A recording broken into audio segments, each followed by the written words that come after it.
আসসালামু আলাইকুম। আপনারা যারা 45th BCS এর ভাইবা প্রার্থী তাদের সবাইকে আমার আন্তরিক শুভেচ্ছা জ্ঞাপন করছি। আমি মিলন স্যার। মোরাললেস অনেকে আমাকে চেনেন। আমি মূলত BCS ক্যাডার অফিসারদেরকে প্রস্তুত করি, চাকরি উপযোগী করি এবং বিশেষ করে আমি ভাইবা পড়াই। 29 BCS থেকে আমি BCS এর ভাইবার স্টুডেন্টদেরকে পড়াচ্ছি, অনলাইনে পড়াচ্ছি 40th BCS থেকে। তো আমি একজন প্রফেশনাল BCS এর শিক্ষক। প্রতি বছর অসংখ্য স্টুডেন্ট ক্যাডার অফিসার হিসেবে চাকরি পাচ্ছেন। Foreign affairs cadre, administration cadre, police cadre, customs and excise cadre, taxation cadre, audit and accounts cadre, এই সমস্ত যে ক্যাডারগুলো আছে, ক্যাডারগুলোর মেরিট পজিশনে অনেকেই থাকছেন আমার স্টুডেন্টের মধ্য থেকে। তো আপনারা যারা ভাইবা প্রার্থী, ইতিমধ্যে আপনারা জ্ঞাত হয়েছেন পাবলিক সার্ভিস কমিশন BCS এর ভাইবা বোর্ডে প্রশ্নের প্যাটার্নে একটা চেঞ্জ এনেছে এবং এই চেঞ্জটা এনেছে ম্যাসিভলি 43rd BCS থেকে। তার আগে এসেছিল 41st BCS থেকে, অর্থাৎ 41st BCS থেকে 43rd BCS এবং রানিং যে 44th BCS, এই BCS এ ভাইবা বোর্ডে আগে যেভাবে ইনফরমেটিভ বা ট্র্যাডিশনাল যে প্রশ্নগুলোকে ইম্পর্টেন্স দেওয়া হতো, বাট রাইট নাও বা অ্যাট প্রেজেন্ট সে প্রশ্নগুলোর প্যাটার্ন চেঞ্জ হয়েছে। এখানে আপনি প্রশ্নের সম্মুখীন হবেন অ্যানালাইটিক্যাল টাইপের, ক্রিটিক্যাল টাইপের, ডিসকাশন বেসড, অর্থাৎ আপনার ক্রিটিক্যাল থিঙ্কিং কতটুকু, আপনি যে চাকরিটি পেতে চাচ্ছেন, যে ক্যাডার অফিসার হিসেবে চাকরি পেতে চাচ্ছেন, সেই ক্যাডারে আপনাকে কি কি প্রেশার নিতে হবে, কি কি চ্যালেঞ্জ ফেস করতে হবে, সেই ক্যাডারে আপনি কেন আসতে চাচ্ছেন, কেন আপনাকে নিয়োগ দেওয়া হবে, আপনার সাবজেক্টের সাথে ক্যাডারের রিলেশনসটা কি, আপনি এই ক্যাডারে আসলে কি ভ্যালু অ্যাড করবেন, এই ক্যাডারে সেন্ট্রাল পর্যায়ে কিংবা ফিল্ড পর্যায়ে কি কি চ্যালেঞ্জ ফেস করতে হবে, ডিটেল প্রশ্ন আপনাকে করা হচ্ছে। এর সাথে আপনাকে যে প্রশ্নগুলো করা হচ্ছে ইন্টারন্যাশনাল এবং ন্যাশনাল বিভিন্ন ইম্পর্টেন্ট এবং ভাইটাল যে ইস্যুসগুলো আছে সেটি সম্পর্কে আপনার ওপিনিয়ন কি, এটি নিয়ে আপনাকে প্রশ্ন করা হচ্ছে। কনস্টিটিউশন থেকে প্রশ্ন করা হচ্ছে, সাম্প্রতিক সময়ে মুক্তিযুদ্ধ থেকেও কিছু প্রশ্ন করা হচ্ছে, জুলাই রেভলিউশন সম্পর্কে প্রশ্ন করা হচ্ছে। তো এই প্রশ্নগুলোর আঙ্গিকে কিন্তু আপনাকে 45th BCS এর ভাইবার প্রস্তুতি নিতে হবে। 45th BCS এর ভাইবা বোর্ডে তারাই থাকবেন বর্তমানে 44th BCS এ ইন্টারিম গভর্নমেন্টের সময় পাবলিক সার্ভিস কমিশনের বিজ্ঞ সদস্য হিসেবে যারা নিয়োগপ্রাপ্ত হয়েছেন তারাই কিন্তু আলটিমেটলি আপনার ভাইবা বোর্ডে থাকবেন। হয়তো এক্সটার্নাল চেঞ্জ হবে কিন্তু প্রশ্নের প্যাটার্নটা অলমোস্ট সেম থাকবে। এখন এই যে ভাইবা বোর্ডে প্রশ্নের প্যাটার্নটা চেঞ্জ হয়েছে সাম্প্রতিক সময়ে, এই যে আঙ্গিকে কিন্তু আপনাকে ভাইবার প্রস্তুতি নিতে হবে। তো সেক্ষেত্রে আপনি কোন কোন টপিকগুলো পড়বেন, ক্যাডার ভিত্তিক, international, Bangladesh, constitution, liberation war, language movement, July revolution, international national map সম্পর্কে 45th BCS এর ভাইবা ক্যান্ডিডেটদের জন্য আমি এরকম একটা সাজেশন তৈরি করেছি। তার আগে আপনাদেরকে বলে রাখি, বর্তমানে 44th BCS 44তম BCS এই মুহূর্তে, আজকে এই মুহূর্তে আমার কাছে অ্যাডমিটেড স্টুডেন্ট 591 জন স্টুডেন্ট। তাহলে একটু চিন্তা করেন তো যে 44th BCS এর চূড়ান্ত রেজাল্ট প্রকাশিত হবার পরে আমার সাকসেস রেটটা কোথায় যাবে। আমি আবারও বলছি 40th BCS থেকে 43rd BCS পর্যন্ত 200 স্টুডেন্ট, প্রায় 200 স্টুডেন্ট ক্যাডার অফিসার হয়েছেন, 100 student plus minus non cadre চাকরি পেয়েছেন। 44th BCS এর অনেকে আছে যারা BCS ক্যাডার অফিসার হিসেবে কর্মরত আছেন, তারা ক্যাডার চেঞ্জ করতে চাচ্ছেন, এমন স্টুডেন্টও কিন্তু আমার কাছে পড়েন। ইনফরমেশন ক্যাডারে কেউ আছেন, ফুড ক্যাডারে কেউ আছেন, এগ্রিকালচার ক্যাডারে আছেন, এডুকেশন ক্যাডারে আছেন, লাইভ স্টক ক্যাডারে আছেন, এরকম অনেকেই কিন্তু আপনার জেনারেল ক্যাডারে আসতে চান, এই জন্য আমার কাছে পড়েন। তো আমি আপনাদেরকে দেখাচ্ছি, দেখেন আমার কাছে কত ফাইল আছে। দেখেন এই যে ফাইলগুলো দেখতে পাচ্ছেন আপনারা, এগুলো কিন্তু বর্তমানে 44th BCS এর যে ভাইবা বোর্ডের যে প্রশ্নগুলো করা হয়েছে এবং সেই প্রশ্নগুলোর আঙ্গিকে 45th BCS এর জন্য আমি ক্যাডার ভিত্তিক কী পড়াবো, ফরেন অ্যাফেয়ার্স ক্যাডারের জন্য কী পড়াবো, অ্যাডমিন ক্যাডারের জন্য কী পড়াবো, পুলিশ ক্যাডারের জন্য কী পড়াবো, কাস্টমস অ্যান্ড এক্সাইজ ক্যাডারের জন্য কী পড়াবো, ট্যাক্সেশন ক্যাডারের জন্য কী পড়াবো, অডিট অ্যান্ড অ্যাকাউন্টস ক্যাডারের জন্য কী পড়াবো, এগুলো কিন্তু সব সাজেশন আকারে এই ফাইলের মধ্যে আমি করে রেখেছি। বর্তমান পরীক্ষার প্রশ্নের আঙ্গিকে প্রশ্নগুলো আমি কালেক্ট করেছি, সেটির আঙ্গিকে আপনাকে কিভাবে প্রস্তুতিটা নিতে হবে। তো আপনারা যারা 45th BCS এর ক্যান্ডিডেট, আপনারা জানেন 44th BCS এর ভাইবা কার্যক্রম চলমান। 44th BCS এর ভাইবার চূড়ান্ত রেজাল্টের পরেই কিন্তু 45th BCS এর লিখিত রেজাল্ট দিবে।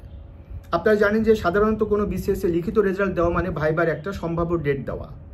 এখন 44th BCS এর ভাইবা কার্যক্রম কমপ্লিট না করে 45th BCS এর ভাইবার ডেট PSC দিতে পারেন না। এ কারণে আমার ধারণা সেটি হলো যে আপনাদের হয়তো আগামী অগাস্ট মাস নাগাদ plus minus I am not sure, I am not the concern authority, person of concern authority. তো আমার কাছে মনে হচ্ছে যে 44 BCS-এর চূড়ান্ত রেজাল্ট যদি জুনের শেষে বা জুলাইয়ের প্রথম দিকে দিয়ে দেয়, তাহলে হয়তো আপনাদের ভাইবা কার্যক্রমটা আগস্ট থেকে শুরু হতে পারে। তার মানে আপনি সময় পাচ্ছেন জুন, জুলাই এবং এই যে রানিং যে মাসটি, মে মাস। তা আসলে 3 মাস কি ভাইবা প্রার্থীদের জন্য ভাইবার প্রস্তুতি নেওয়াটা যথেষ্ট কিনা? অ্যাকচুয়ালি আমি নিজে BCS 4 বার BCS ভাইবা বোর্ড ফেস করেছি। 29 BCS থেকে আমি ভাইবা পড়াই। ভাইবার প্রস্তুতিটা টোটালি ইনফরমেশন রিলেটেড না, ভাইবার প্রস্তুতিটা টোটালি মেন্টাল প্রিপারেশন। আপনার এফিসিয়েন্সি, স্কিল, এটি আসলে জাজ করা হবে ভাইবা বোর্ডে। আপনার পার্সোনালিটি, আপনার ম্যাচুরিটি জাজ করা হবে, শুধুমাত্র ইনফরমেশন দিয়ে না। সেক্ষেত্রে আপনাকে যথেষ্ট মানসিক প্রস্তুতি নিতে হবে, প্রচুর কথা বলতে হবে। আমার যে ভাইবা কার্যক্রম, এটি এমন একটা কার্যক্রম, এটা প্রতিটা ক্লাসেই মোরলেস প্রতিটা স্টুডেন্টকে আমি প্রশ্ন করি ভাইবা উপযোগী। তার উত্তরটি কতটুকু দিতে হবে, কতটুকু বেশি বা দিলে সমস্যা, কতটুকু কম দিলে সমস্যা, সেটা আমি ক্লাসে ক্লিয়ার করে দিই। তো 45th BCS-এ মানে 45তম BCS-এ অলরেডি কিন্তু একটা ব্যাচ আমার কাছে অ্যাডমিটেড। রেজাল্টের আগে কিন্তু অলরেডি একটা ব্যাচ অ্যাডমিটেড। তাদের ক্লাসগুলো হচ্ছে সপ্তাহে 3 দিন, শনি সোম বুধ সন্ধ্যা 7টার দিকে। তো যারা 45তম BCS-এর ভাইবা ক্যান্ডিডেট, একবার দুবার ভাইবা দিয়েছেন, চাকরি হয়নি, সেটা হয়তো আপনার লিখিত নম্বর কম হওয়ার কারণে কিংবা ভাইবাতে খারাপ করার কারণে। তো যদি আমার ভাইবা কোর্সটিতে আপনারা যুক্ত হন, আশা করছি আপনার ভাইবা ভীতি দূর হবে। ভাইবা বোর্ডের সমস্ত প্রশ্নের উত্তর বোর্ড প্রত্যাশা করে না।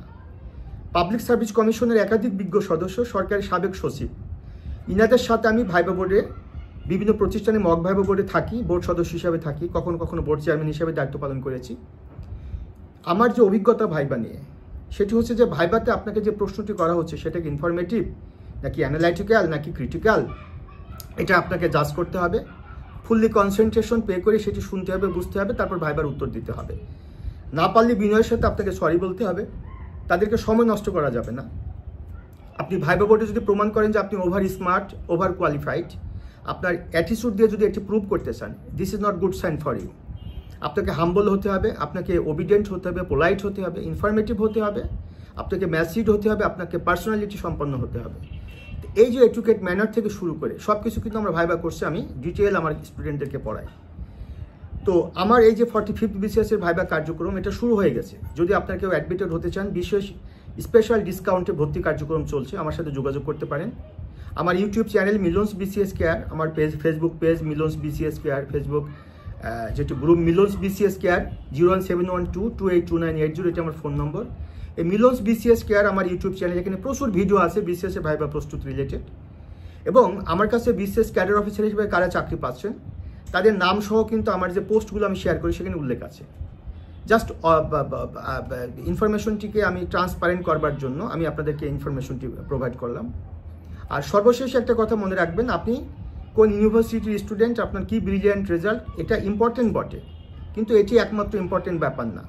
ব্যাপার হচ্ছে ভাইবা বোর্ডে যারা থাকবেন তাদেরকে আপনাকে স্যাটিসফাই করতে হবে। ভাইবা বোর্ডে যারা থাকেন তারা কোন পর্যায়ের মানুষ, তার ইউনিভার্সিটির টিচার, কেউ ক্যারিয়ার ব্যুরোক্রেট, কেউ ক্যারিয়ার অ্যাম্বাসেডর, তাদের প্র্যাকটিক্যাল এক্সপিরিয়েন্স রয়েছে সিভিল সার্ভিসে চাকরি করবার। কাজে তাদের চেয়ে আপনি বেশি বুঝতে গেলে আপনাকে হবে না, তাদের প্রতি হাম্বল হতে হবে। যতটুকু আপনি পারবেন উত্তর দেওয়ার চেষ্টা করবেন, না পারলে সরি স্যার বলবেন। এটি আপনার ভাইবা বোর্ডে সর্বোচ্চ ভালো করার উপায়। তো এই বিষয়গুলো কিন্তু আমরা ভাইবা বোর্ডে আমার ক্লাসে আপনার স্টুডেন্টদেরকে পড়াই। আপনি বাজার থেকে দু একটা গাইড বই কিনলে কিন্তু আপনার ভাইবা ভালো হবে না, কারণ ওই যে বইয়ের তথ্যটি আর যদি কারো প্রমাণিত হয়, কারো উত্তর দেওয়ার মধ্য দিয়ে প্রমাণিত হয় যে সে বাজারে গাইড বই মুখস্থ করে উত্তর দিয়েছে, এবং ভাইবা বোর্ডে প্রায় বলা হয় যে কোনো গাইড বইয়ের কথা তুমি বলবা না, তুমি যে অ্যাডমিনিস্ট্রেশন ক্যাডারটি চয়েস দিয়েছো, কেন চয়েস দিয়েছো, এটা কোনো গাইড বইয়ের কথা বলবা না, কারো শেখানোর কথা বলবা না। এটা কিন্তু প্রায় জিজ্ঞাসা করা হয়। তুমি যে ফরেন সার্ভিসে আসতে চাচ্ছ, তুমি কি সত্যি বিশ্বাস করো যে ফরেন সার্ভিসের জন্য তুমি যোগ্য? কেন তুমি নিজেকে যোগ্য মনে করো? কেন তোমাকে আমরা নিয়োগ দেবো? এই জাতীয় উত্তরগুলো কিন্তু আপনাকেই প্র্যাকটিস করতে হবে। তো এই উত্তরগুলো কিন্তু আমি ক্লাসে আপনাদেরকে শিখিয়ে দিব, যেটা কোনো গাইড বই লেখকের ক্ষমতা নেই এই কথাগুলো শিখিয়ে দেওয়া। যেমন সাম্প্রতিক সময় একটা প্রশ্ন করেছে যে মুজিবনগর সরকারের সময় যারা অ্যাক্টরের ভূমিকা পালন করেছে তারা কি পরবর্তীতে মুক্তিযুদ্ধের চেতনা ধারণ করতে পেরেছে কিনা। এই যে ক্রিটিক্যাল টাইপের প্রশ্ন, যে অ্যাক্টর কাদেরকে বলা হয়, মুক্তিযুদ্ধকালীন অ্যাক্টরের ভূমিকা কারা পালন করেছে, মুক্তিযুদ্ধের চেতনাটা কি, অনেক বিষয় রয়েছে।